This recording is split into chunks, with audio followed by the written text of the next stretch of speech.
بیت اللہ میں، بیت اللہ کا یہ جو ہے کہ طواف رک جائے تو بیت اللہ میں بارہا طواف رکا ہے، کوئی فرق نہیں پڑتا۔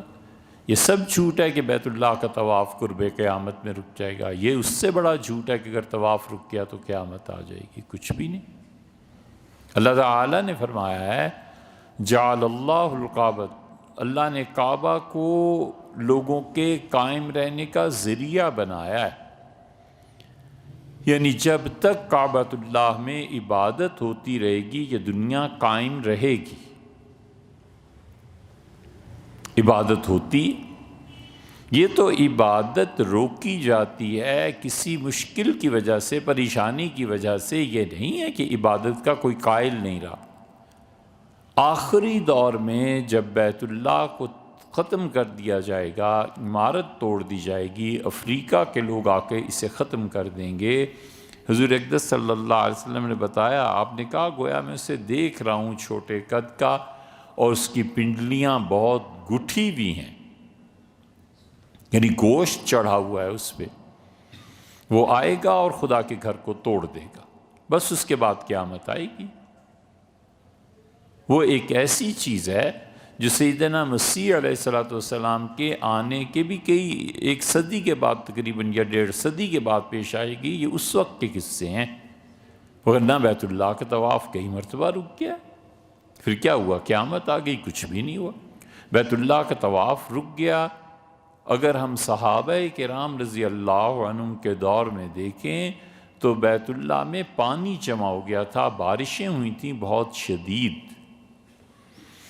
اور پانی 8 فٹ تک چڑھ گیا تھا، 9 فٹ تک، کوئی جا ہی نہیں سکتا تھا۔ عبداللہ ابن زبیر رضی اللہ عنہ کی حکومت تھی، اور عبداللہ ابن زبیر رضی اللہ عنہ نے امیر المومنین ہونے کی حیثیت سے، اور وہ بڑے اچھے تیراک تھے، بیسٹ سوئمر جسے کہتے ہیں، وہ تھے، وہ پانی میں اترے اور انہوں نے تیر کے اللہ کے لیے طواف کیا، اور انہوں نے کہا میرے پروردگار میں پہلا آدمی ہوں، میں تیر کے طواف کر رہا ہوں تاکہ تیری یہ عبادت بھی میرے نام سے لکھی جائے۔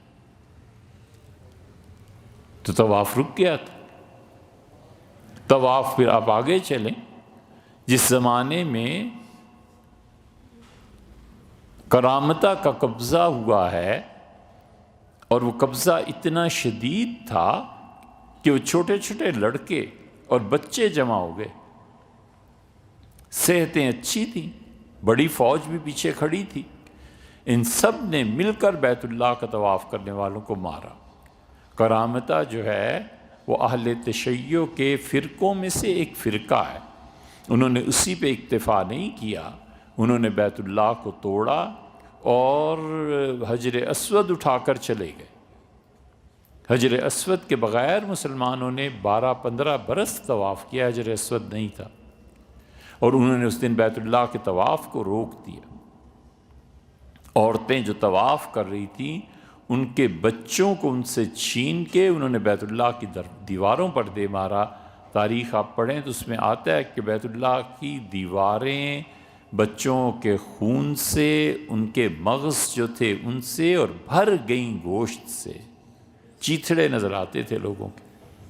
اس کرامتہ کو اتنا عروج اور غلبہ حاصل ہو گیا تھا کہ بغداد مجبور تھا، خلافت کچھ نہیں کر سکتی تھی، تو انہوں نے خط لکھا تھا سلطان محمود غزنوی کو افغانستان میں کہ ہمیں اس سے نجات دلائیں۔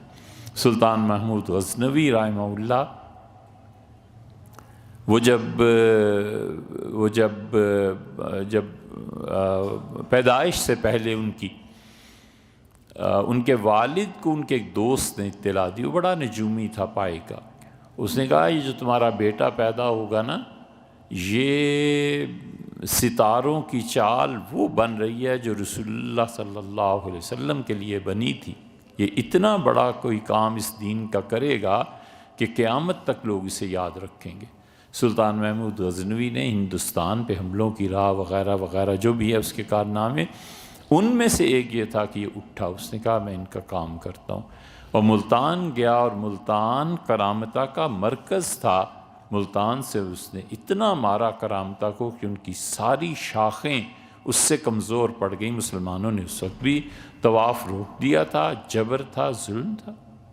شاہ خالد کے زمانے میں طواف روک دیا گیا، اس وقت بھی اخبارات میں یہی آتا تھا کہ کبھی بھی پہلی بار رہا بیت اللہ کا طواف رکا ہے، اور رسول اللہ صلی اللہ علیہ وسلم نے ایسی کوئی بات نہیں کی کہ طواف رک جائے گا تو قیامت آ جائے گی. کوئی ایسی بات نہیں ہے، بیت اللہ کے طواف رکتے ہی ہیں.